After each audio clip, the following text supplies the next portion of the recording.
Tervetuloa nauttimaan oppilaskunnanhallituksen huikeasta punahilkkakuunnelmasta. Tehtävänne on saada selville 2 asiaa. 1. Montako eri satua kuunnelmassamme esiintyy. Ja 2. Mitä joululaulua kuunnelmassa lauletaan. Opettajanne laittaa vastauksena WhatsApp-viestillä Pauliinalle. 3 nopeiten oikein vastannutta palkitaan. Olipa kerran. Näinhän kaikki sadut ja satukuunnelmatkin alkavat. Pieni mökki metsän reunassa ja siellä asui punahilkka äitinsä kanssa. Eräänä päivänä äiti lähetti tytön viemään glögiä ja joulupipareita vanhalle isoäidille, joka asui metsän toisella laidalla. Mene viemään tämä kori isoäidille, mutta muista kulkea suorinta tietä, äläkä jää lörpöttelemään vieraiden kanssa. Äiti kehotti punahilkkaa. Joo, älä paasaa. Kyllä mä hoidan tämän homman. Punahilkka vastasi ja lähti.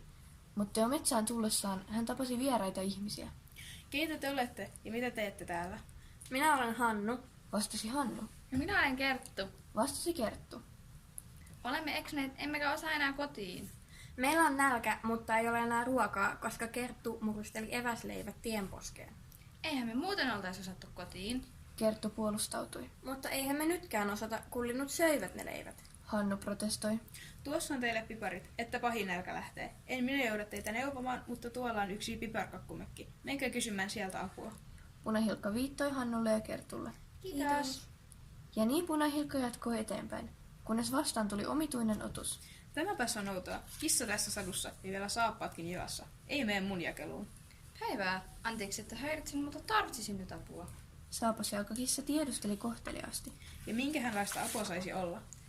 Karapaasin Markiisi on hukkumaisillaan ja pitäisi löytää pelastusapua.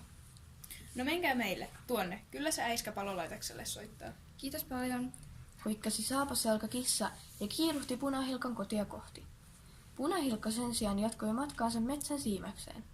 Häntä vastaan tuli prinssi, jolla tuntui olevan hiukan kiire.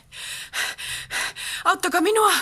Olin sovittamassa lasikenkää sydämeni valtiaan jalkaan, kun paha äitipuoli ja pahat sisarpuolet hyökkäsivät kimppuuni. No menkää tuonne puskantaan piiloon. Enköhän minä saa ne eukot karistettua. Ihme porukkaa täällä tänään. Paha äitipuoli ja pahat sisarpuolet saapuivat kiireellä ja pysähtyivät Punahilkan luo. Oletteko nähnyt komeen prinssin kulkevan tästä ohi? Paha äitipuoli kysyi Punahilkalta. No komeudesta en tiedä, mutta tuonnehan joku juoksi, kun olisi ollut tulihännän alla. Prinssi! Huusivat sisarpuolet ja äitipuoli sännäten Punahilkan osoittamaan suuntaan. Kiitos teille, nuori neiti, pelastitte minut. Mitenkäs tuo teidän jalkanne? Mahtuisiko tämä lasikenkä teille? Ei. Minulla on niin iso sarkka, ettei varmasti mahdu, mutta kiitos kysymästä. Punahilkka kieltäytyi ja prinssi lähti jatkamaan etsintäänsä. Jaa, taidanpa poimia hiukan käpyjä. Mummo varmaan ilahtuisi sytykkeistä. Punahilkka pohti ääneen, eikä huomannut sutta ennen kuin tämä alkoi puhua. Päivää, menekäs matka. Mummon mökillehän minä. Ajattelin poimia hänellä muutaman kävyn tässä matkan varrella. Hyvä, poimi vain. Tuolla kauempana metsässä niitä on paljon. Äläkä pidä kiirettä. Sanoi susi ja lähti. No kiitos. Äläkä pidä kiirettä. Mitähän se sillä tarkoitti? Outo tyyppi. Ja niin jäi Punahilkka poimimaan käpyjä. Samaan aikaan mummon mökillä vanha rouva lähestyi mökkiä. Kauniita omenia, punaisia kauniita omenia. Huuteli noita mummon mökin pihalla. Kuule, noin rupissa omina en ottaisi edes ilmaiseksi. Ja siksi toisekseen minusta tuntuu, että arvon rouva on erehtynyt mökistä. Mummo vastasi noidalle. Ai niinkö? Eikö tämä olekaan 7 kääpiön talo? No ei. Minä jo arvelinkin, että onpa se lumikki hiukan rupsahtanut. Minä en ole A, lumikki, enkä B, rupsahtanut. Hieman ikääntynyt vain. Rouva on hyvä ja häipyy. Minulla on tulossa vieraita. Mummo totesi närkästyneenä. Samaan aikaan metsässä kääpiöt olivat tulossa toista hakut olalla. Soihdut sammuu, kaikki väki nukkuu. Voihan tonttu! Katsokaa, onko tuo lumikki? Kysyi vilkas. Joo, miten hän uskonut lähteä yksin metsään? Jatkoi lystikäs. Mehän nimenomaan kiellettiin. Tokaisi nuhanena. Eipä ole likka totellut. Tuhahti Jörö. No voi taivahan talikynttilät. Olenko tulossa hulluksi, kun näin jo kaiken 7? Pelästyi Punahilkka. Et sinä mitään näe. Meitä on 7. Vastasi Ujo. Me olemme 7 pientä kääpiötä. Kertoi unelias. Mutta ethän sinä olekaan lumikki. Hoksasi viisas. En totisesti ole lumikki. Minä olen punahilkka ja tämä on minun satuni. Teidän ei kuuluisi edes olla tässä sadussa. Häipykää sinne lumikkinne luo. Punahilkka hermostui ja kääpiöt häipyivät hakkuinensa. Minusta tuntuu, että satusetä kertoja tässä on seonnut. Ja kuka se sieltä tulla tallustaa?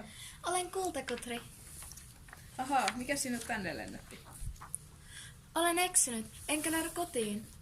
Jasso, en minä ole mikään palveleva chatti. Tuolla on 3 karhumökki. Ehkä he voivat auttaa sinua. Kultakutri pujahti karhujen mökkiin. Mummon mökillä sen sijaan oltiin kärsimättömiä. Hohoja, missähän se susikin viipyy? Mummo kummasteli. Ruusunen, prinsessa Ruusunen. 100 vuotta on kulunut, on suudelman aika. Prinssi Florestan huhuili. Ai minkä aika? Suudelmanko? Mummo parahti. No herrajestas, näyttää siltä kuin olisit todellakin vanhentunut 100 vuotta. Hankippas poikat rillit. En kai minä nyt niin vanhalta näytä. Mutta menehän jo siitä. Minulla on aivan muita suunnitelmia. Mummo hätisteli. Prinssi lähti ja kaivattu susi juoksi mummon mökillä. No vihdoinkin. Mikäs se sinua pidätteli?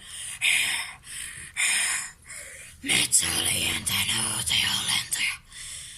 Oli pieniä vaikeuksia löytää punahilkka. Mutta pynäksi nyt. Ei tässä ole liikaa aikoja. Liikoja aikoja. Susi teki työtä käskettyä ja otti mummon kiinni. Mummo kiljahti ja molemmat katosivat näkyvistä. Niin susi siis haukkasi mummon yhtenä suupalana ja tekeytyi itse mummoksi. Pian saapui pahaa aavistamaton punahilkka mummonsa mökille ja kolkutti oveen. Kuka siellä? Kysyi susi. Minä, punahilkka. Tule vain sisään. Miksi sinulla on noin suuret silmät? Jotta näkisin sinut paremmin. Miksi sinulla on noin suuret korvat? Jotta kuulisin sinut paremmin. Ja suuri suu sinulla on sen takia, että voisit syödä minut, vai? Vatsanpyöryydestä päätellen olet jo syönyt mummoni. Punahilkka älyää. Mistä arvasit? Ja nyt syön sinutkin. Hoho, ja niin joutui punahilkka suden vatsaan. Sen pituinen se. Hei, minun osuuteni vielä. Ei kun ootas.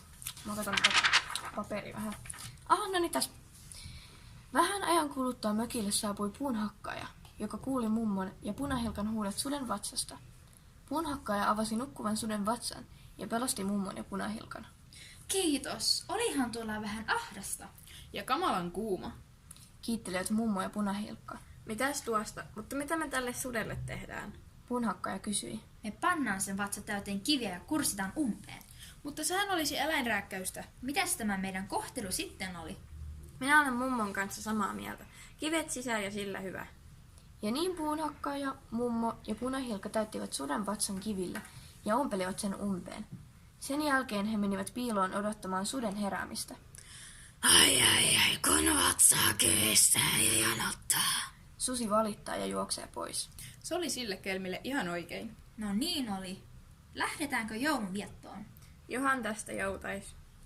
Niin tämäkin satukuunnelma saatiin onnellisesti päätökseen ja paha sai palkkansa. Sen pituinen se. Hyvää joulua ja onnellista uutta vuotta kaikille Perniön yhteiskoululaisille, toivottaa oppilaskunnan hallitus.